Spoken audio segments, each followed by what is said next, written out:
January 17th, 1942, somewhere in the Carlsbad caverns of New Mexico.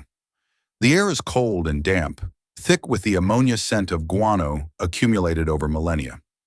In the cathedral-like darkness, millions of Mexican free-tailed bats cling to limestone ceilings, their collective breathing creating a subtle whisper that echoes through chambers vast enough to swallow cathedrals. A dental surgeon from Pennsylvania stands among them, his flashlight beam cutting through the blackness, illuminating wings folded like silk umbrellas. His name is Lytle Adams, and in his mind, these small mammals, each weighing less than half an ounce, hold the key to burning down the empire of Japan. 6 weeks earlier, Pearl Harbor had shattered America's Sunday morning tranquility.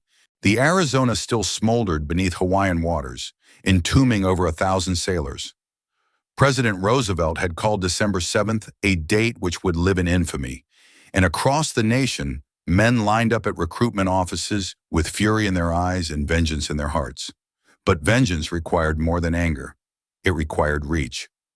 Japan was 6,000 miles across an ocean that suddenly seemed impossibly vast, protected by island chains and a navy that had just proven its devastating capability. America needed weapons, strategies, ways to strike back that could cross that distance and penetrate those defenses. Dr. Lytle Adams believed he had found one, roosting by the millions in caves across the American Southwest.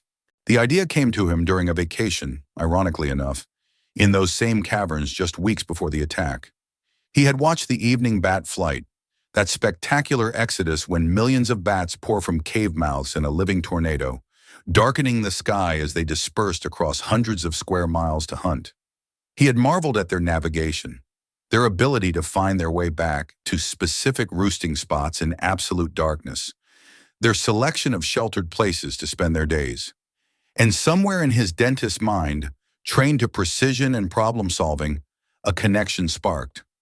What if these creatures, so numerous and so skilled at finding shelter, could be turned into weapons? What if each bat could carry a small incendiary device, timed to ignite after the animal found refuge in the wooden buildings that filled Japanese cities? What if America could transform nature itself into an instrument of war? Most men would have dismissed such a notion as fantasy. Adams wrote directly to the White House. His letter reached Eleanor Roosevelt's desk first, passed along because Adams had met the First Lady on a prior occasion. In ordinary times, it might have been politely filed away with the thousands of unsolicited suggestions that poured into Washington from citizens convinced they alone understood how to win wars. But these were not ordinary times. These were desperate times. In the Pacific, Japan was advancing like a tsunami. Wake Island had fallen, Guam had fallen. Hong Kong was under siege. The Philippines were being overrun, and General MacArthur was making his painful retreat toward Bataan. Singapore, Britain's fortress, would capitulate within weeks. The Dutch East Indies would follow. Every day brought news of another defeat, another lost position, another blow to Allied prestige and power. America's military leadership was grasping for any advantage, any weapon, any strategy that might turn the tide. Conventional bombing raids required aircraft that didn't yet exist in sufficient numbers, flying from bases that were being captured faster than they could be supplied. The distances were staggering. The logistics were nightmarish. Japan's home islands remained essentially untouchable, a fact that gnawed at American planners and American pride. So when a proposal arrived suggesting a way to strike Japan using creatures that required no fuel, no airfields, no logistical supply chains beyond their initial deployment, it received more serious consideration than it perhaps deserved. Or perhaps exactly the consideration it deserved, given the circumstances. By spring, Adams found himself not dismissed as a crank, but summoned to present his idea to military officials. The National Research Defense Committee, tasked with evaluating unconventional weapons proposals, agreed to investigate the concept's feasibility. They assigned it a classification. They gave it a code name, Project X-Ray. And with that designation, an idea born in a cave transformed into an official military program, complete with funding, personnel, and the deadly serious mandate to determine whether bats could indeed become bombers. The plan on paper possessed a certain elegant logic. Japanese cities were fundamentally different from their American or European counterparts. Centuries of wooden construction, born from both abundant timber and the constant threat of earthquakes that made heavy masonry deadly, meant that most urban structures were essentially kindling. Homes, shops, warehouses, even factories. The majority were built from wood and paper, materials that burned readily and catastrophically. The Great Kanto earthquake of 1923 had killed over 100,000 people, but the earthquake itself had caused only a fraction of those deaths. The fires that followed, racing through wooden neighborhoods faster than people could flee, had done the real killing. American planners knew this. They studied it. They understood that fire was potentially more destructive to Japanese cities than high explosives, and far more economical in terms of ordnance weight required. But starting fires required getting incendiaries to their targets, and conventional bombing was proving difficult and imprecise. The B-17S and B-24s that would eventually form the backbone of America's strategic bombing campaign were only beginning production. The B-29 Superfortress, capable of reaching Japan from distant bases, existed only in blueprints and prototype hangars. Even when these aircraft became available in numbers, they would need to fly at high altitudes to avoid anti-aircraft fire, making precision impossible with the bomb sights of the era. A single bomber might drop thousands of pounds of ordnance, but most would miss their targets, cratering empty fields or splashing harmlessly into rivers. Bats, Adams argued, would solve this problem through biology rather than technology.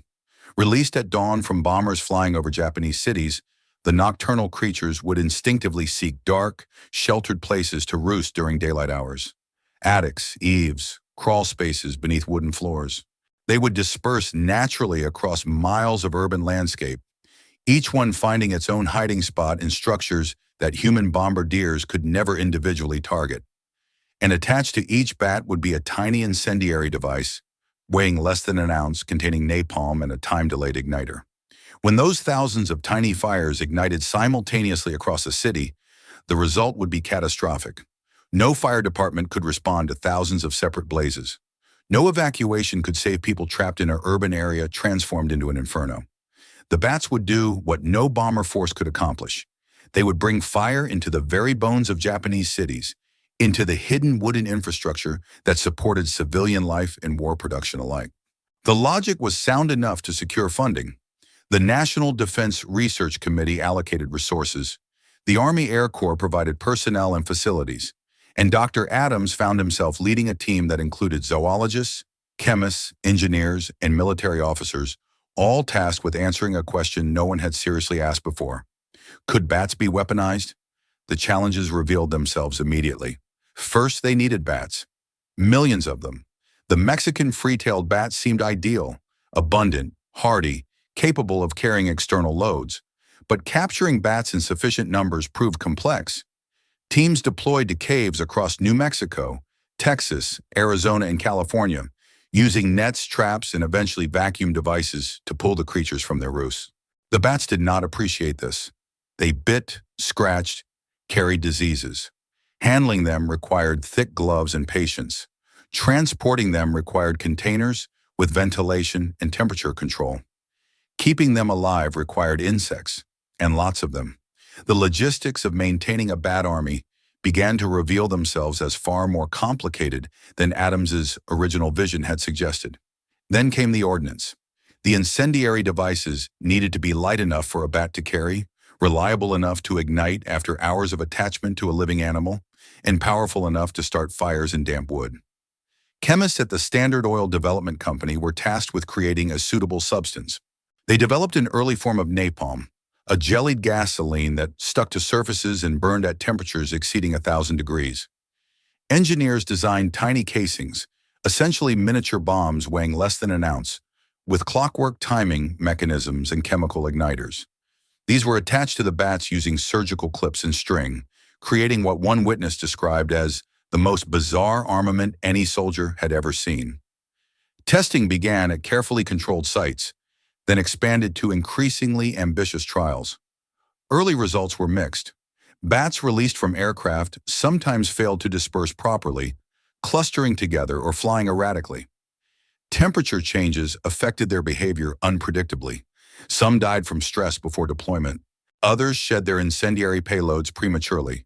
The timing mechanisms proved finicky, but gradually, through iteration and adjustment, the problems were solved. The bats learned to carry their burdens. The incendiaries became more reliable. The release mechanisms improved. By late 1943, Project X-ray was ready for full-scale demonstration. The Army constructed a mock Japanese village at the Dugway Proving Ground in Utah, a replica settlement of precise wooden structures built using Japanese architectural plans and construction techniques.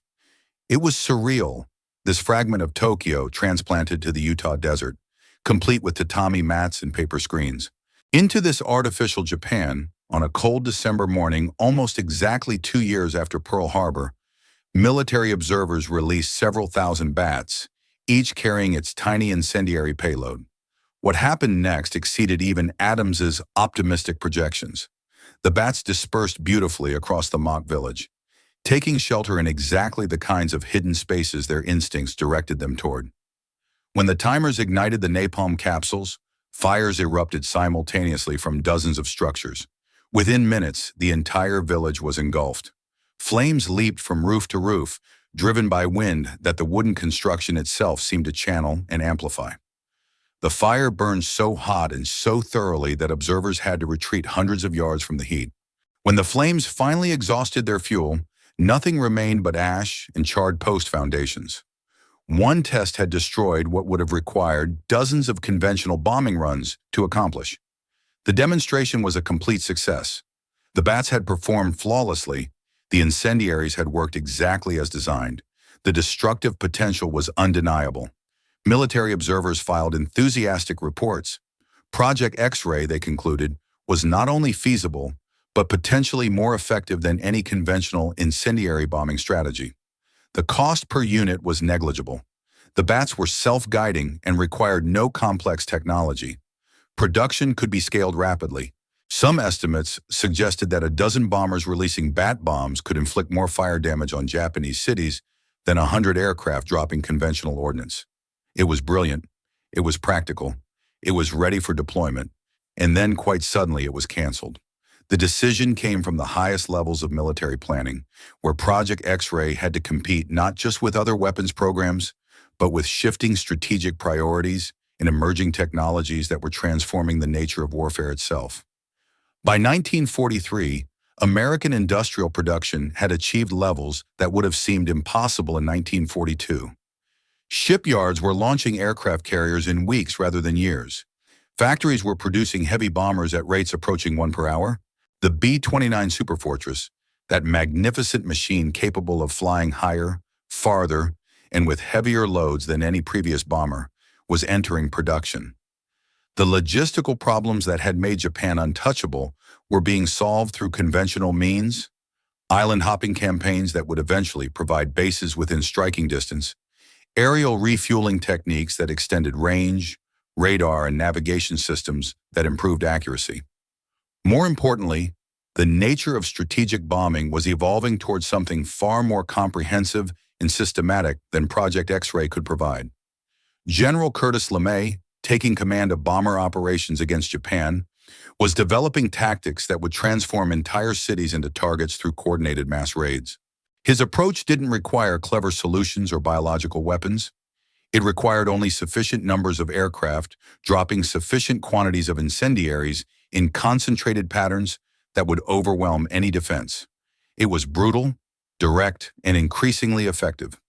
The firebombing of Tokyo in March 1945 would kill more people in a single night than either atomic bomb, proving that conventional incendiary attacks, properly executed, could achieve levels of destruction that made exotic alternatives unnecessary. But there was another factor, one that wasn't discussed in official memoranda, but that weighed on the minds of planners nonetheless. Project X-ray was too clever, perhaps too unusual, too difficult to predict or control. Military commanders preferred weapons they understood, weapons with predictable effects, weapons that could be deployed according to doctrine and training. Bats introduced too many variables. Weather affected them, terrain affected them, temperature, wind, daylight duration, all influenced their behavior in ways that made planning difficult. And there was something else. something harder to articulate, a discomfort with weaponizing nature itself, with turning living creatures into instruments of mass death. The same generals who routinely ordered conventional bombing raids that killed thousands hesitated before deploying biological weapons, even biological weapons as seemingly innocent as bats carrying tiny incendiaries. So Project X-Ray was terminated. The bats were released back into their caves. The incendiary devices were archived. The mock Japanese village in Utah stood empty, a monument to an idea that had worked perfectly but would never be used. Dr. Adams returned to his dental practice. His moment of strategic innovation concluded. The paperwork was filed away in classified archives where it would remain for decades, a footnote in the vast bureaucratic machinery of the war effort. But the soldiers and scientists who worked on Project X-Ray carried with them a peculiar knowledge, an understanding of what might have been. They had seen those fires at Dugway. They had witnessed how completely wooden structures burned when ignited simultaneously from within. They understood the devastation that could have been unleashed. And they knew something else, something they rarely discussed, that Project X-Ray, had it been deployed, might have accomplished its strategic objectives with far less loss of life than the methods actually employed. Consider the alternatives. The conventional firebombing campaign that LeMay executed against Japanese cities between March and August of 1945 killed hundreds of thousands of civilians and left millions homeless. Tokyo, Osaka, Kobe, Nagoya, 67 cities were systematically burned, some reduced to ash as thoroughly as that mock village in Utah. The atomic bombs dropped on Hiroshima and Nagasaki added another 200,000 deaths, many instantaneous, others slow and agonizing from radiation. The total civilian death toll from the air campaign against Japan exceeded 500,000. Project X-Ray, by contrast, would have targeted structures rather than areas. The bats would have sought shelter in buildings, not open spaces. Fires would have started in attics and crawl spaces, giving occupants time to escape that the sudden firestorms of mass incendiary raids did not provide. The destruction would have been widespread, but potentially less immediately lethal. Some analysts later suggested that bat bombing might have achieved the strategic objective, demonstrating to Japan's leadership that their cities were indefensible, that continuing the war was futile, without requiring the wholesale annihilation of urban populations. It was a possibility, nothing more. But it haunted some of those who had worked on the project. The thought that their strange weapon might have been, in its own peculiar way, more humane than what actually transpired. There is a deeper irony here, one that reveals something fundamental about American character during the war years. The nation that developed Project X-Ray was the same nation experiencing an unprecedented mobilization of scientific and industrial creativity. From university laboratories and corporate research departments, from military proving grounds and secret installations scattered across the continent, emerged weapons and technologies that would have seemed like science fiction a decade earlier. Radar that could see through darkness and clouds, proximity fuses that transformed anti-aircraft artillery from guesswork into precision, cryptographic machines that broke enemy codes, antibiotics that saved countless lives, synthetic rubber that replaced embargoed natural supplies, and of course, atomic weapons that harnessed the fundamental forces of matter itself. Project X-Ray existed in this landscape of innovation, but it represented a different impulse. Not the triumph of technology over nature, but the collaboration with nature. It sought to harness biological capabilities rather than replace them with machines. In this sense, it was almost old-fashioned, a throwback to earlier forms of warfare when animals were partners rather than obstacles. Cavalry had used horses for millennia. Siege warfare had employed animals to spread disease into besieged cities. What Adams proposed was simply an extension of this ancient tradition, updated with modern incendiaries and deployed by aircraft. But America in the 1940s was moving away from such methods, embracing instead a vision of warfare dominated by industrial production and technological supremacy. The B-29 Superfortress symbolized this vision perfectly. A machine of such complexity that it required tens of thousands of workers to produce, consumed resources at an extraordinary rate, and embodied the cutting edge of aeronautical engineering. Each Superfortress cost $600,000, equivalent to multiple millions today. Each required months of training for its crew. Each was a testament to American industrial might, to the factories that could produce such machines in quantity, to the economic system that could support such production. Bats, by contrast, cost nothing. They reproduced themselves. They required no factories, no rare materials, no skilled labor beyond simple capture and handling. They represented an alternative path, one where cleverness and biological understanding could substitute for industrial brute force, but that path was not the one America chose. The nation was too committed to its industrial approach, too confident in its ability to outproduce any enemy, too invested in technologies that demonstrated American modernity and power. Bats seemed almost embarrassingly primitive by comparison, a clever trick rather than a symbol of national strength. Yet the men who worked on Project X-Ray knew they had created something remarkable. The zoologists understood that they had successfully modified animal behavior for military purposes, demonstrating that even complex creatures could be integrated into weapon systems. The chemists took pride in their miniaturized incendiaries, marvels of compact destructive power. The engineers appreciated the elegance of the delivery system, which used gravity and instinct rather than complex guidance mechanisms. And Adams himself, that dentist from Pennsylvania who had started it all, retained his conviction that the idea was sound, that it could have worked, that history had simply passed it by. The story of Project X-Ray might have ended there, filed away in archives and forgotten by all but a few specialists. But the passage of time has given it new significance, transforming it from a mere curiosity into a symbol of something larger. In an era when warfare has become increasingly dominated by precision-guided munitions, drone strikes, and digital targeting systems, Project X-Ray seems almost quaint. Yet it also seems prophetic, anticipating current military interest in bio-inspired technologies, in systems that exploit natural capabilities rather than fighting against them.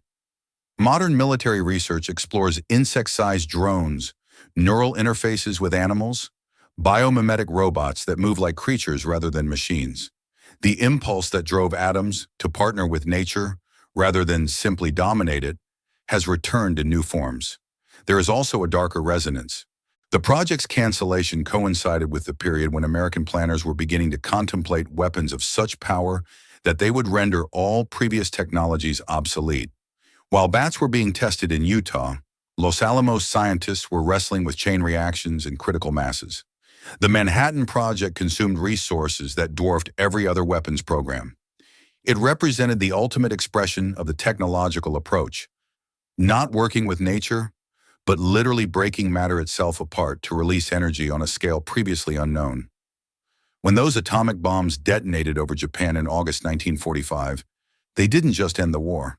They ended an entire era of warfare, rendering weapons like the bat bomb not just obsolete, but almost incomprehensible to future generations who would grow up in the nuclear age. But before those detonations, before the mushroom clouds and the radiation burns, and the world's horrified recognition of what had been unleashed, there was a moment, brief, strange, and now almost forgotten, when America seriously contemplated dropping millions of bats on Japan. It was a moment when the outcome of the war still seemed uncertain, when any advantage was worth pursuing, when the boundaries between reasonable and absurd had blurred in the desperation of total war. In that moment, bats carrying tiny incendiaries seemed not crazy, but logical, not desperate but clever, not a sign of weakness but of American ingenuity and determination. The Mexican free-tailed bats of the Southwest continue their ancient patterns, oblivious to the brief period when they were conscripted into human conflict. Every evening as the sun sets, they still pour from their caves in those spectacular exodus flights, darkening the sky as they disperse to hunt. They navigate through darkness with biological sonar far more sophisticated than any radar. They consume millions of tons of insects annually, providing ecological services that benefit agriculture across multiple states. They are what they have always been, remarkable creatures superbly adapted to their niche. But for a brief period in the 1940s, human beings looked at them and saw not just bats but weapons, not just animals but delivery systems, not just creatures but tools to be used in the desperate struggle of a global war. That transformation, from bat to bomb, from living thing to instrument of destruction, reveals something essential about the nature of total war, about how it forces nations to reconsider everything, to see the world through the lens of military utility, to ask of every resource, every technology, every creature, how can this help us win? The answer, in the case of bats, was both yes and no. Yes, they could be weaponized. Yes, they could deliver fire into enemy cities. Yes, they could potentially inflict devastation on a scale that conventional weapons could not efficiently achieve. But no, they could not compete with the industrial and technological juggernaut that American war production was becoming. No, they could not provide the symbolic demonstration of power that strategic planners increasingly sought. No, they could not match the simplicity and predictability of conventional bombing, let alone the overwhelming force of atomic weapons. So they were set aside, these plans to arm bats with napalm and loose them over Japan. They were set aside not because they wouldn't work, the tests proved they would, but because America had found other paths to victory, paths that better suited the nation's industrial character and growing technological dominance.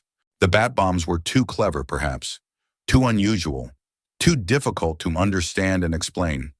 They didn't fit the emerging narrative of American power, which increasingly centered on heavy bombers, aircraft carriers, and finally, the atomic bomb itself.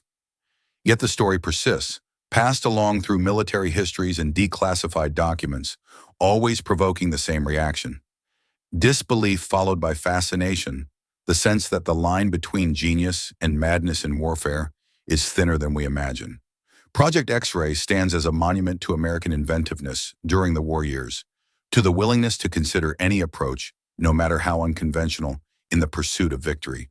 It demonstrates that the greatest generation's triumph came not just from superior resources or industrial capacity, but from a certain flexibility of thinking, a refusal to be bound by conventional assumptions about what weapons could be or how wars should be fought. In the caves of New Mexico, in the archives of military research facilities, in the memories of the few surviving personnel who worked on the project, Project X-Ray endures. It endures as a reminder that history contains infinite branching paths, that the outcomes we know were not the only possible outcomes, that different decisions at different moments might have led to very different results. It endures as a testament to human creativity and human ruthlessness, to our capacity for both brilliant innovation and cold calculation about how best to destroy our enemies. And it endures as a question never fully answered.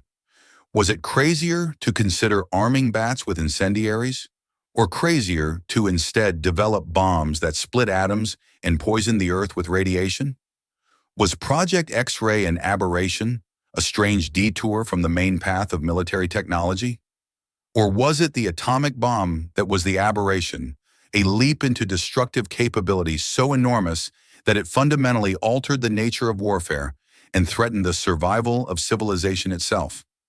The bats offer no opinion. They fly each evening, as they always have, hunting insects in the darkness, returning to their caves before dawn.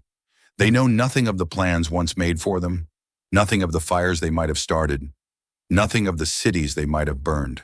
They are innocent of history, innocent of strategy, innocent of the human capacity to transform anything, even creatures as small and harmless as themselves, into instruments of war. But we are not innocent. We carry the knowledge of what was planned, what was tested, what might have been.